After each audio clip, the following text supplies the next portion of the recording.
হেসে। কাজী নজরুল ইসলাম প্রলয় উল্লাস কবিতায় তার শেষতম উক্তিতে এই কথাটি বলেছিলেন। মহানিশি মানে কি? গভীর অন্ধকার। গভীর অন্ধকারের পরেই কিন্তু সকাল আসে। দেখো আজ আকাশে কেমন মেঘ করেছিল, এখনো মেঘ করে আছে। মেঘ রৌদ্রের খেলা চলছে, কখনো রৌদ্র আসে, কখনো মেঘ আসে। জীবন আমাদের এরকমই, কখনো অন্ধকার, কখনো আলো। আমাদের ভারতবর্ষ, পরাধীন ভারতবর্ষ ছিল প্রায় 200 বছর। তারপর আমরা 1947 সালের 15ই আগস্ট এই উষা অর্থাৎ নতুন ভারতবর্ষের স্বাধীনতার সূর্যের আলো দেখেছিলাম।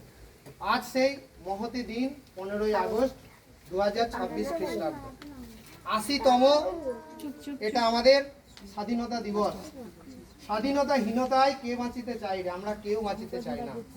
সব সময় আমরা চাই শিকল মুক্ত একটা ভারতবর্ষ, যে ভারতবর্ষে সবার স্বাধীনতা থাকবে, সবার বাক স্বাধীনতা, ভাষার স্বাধীনতা, ধর্মের স্বাধীনতা, সব দিক থেকে।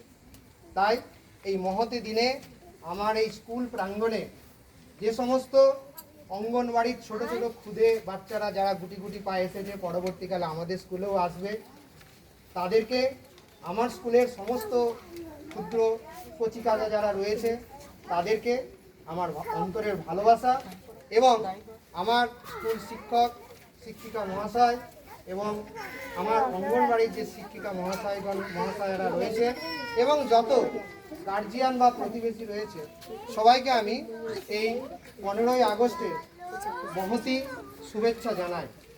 আমরা এই অনুষ্ঠানটা কিছু কর্মসূচির মাধ্যমে এই ক্ষুদ্র অনুষ্ঠানটা আমরা শুরু করব এবং শেষ করব, কারণ আকাশের অবস্থা খুব একটা ভালো নয়। আমরা প্রথমে পতাকা উত্তোলন, তারপর নীরবতা পাঠ, তারপর আমাদের যে রাষ্ট্রীয় গান সেই রাষ্ট্রীয় গান করব, ফুল দেব এবং যদি বৃষ্টি না হয় তাহলে আমরা কিছুটা র্যালি করব। ফিরে এসে জাতীয় সঙ্গীতে আর মাঝখানে একটা নৃত্য রয়েছে, তারপর জাতীয় সঙ্গীতের মাধ্যমে আমাদের এই অনুষ্ঠানটা আমরা শেষ করব।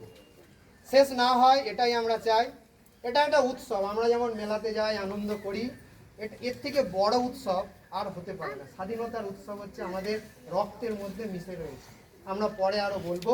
আমরা প্রথমেই পতাকা উত্তোলনের মাধ্যমে এই অনুষ্ঠানটা আমরা শুরু করছি। আমার পতাকা উত্তোলন করবেন আমাদের অঙ্গনবাড়ির বিশিষ্ট শিক্ষিকা মহাশয়া সুপর্ণা ম্যাডাম মহাশয়।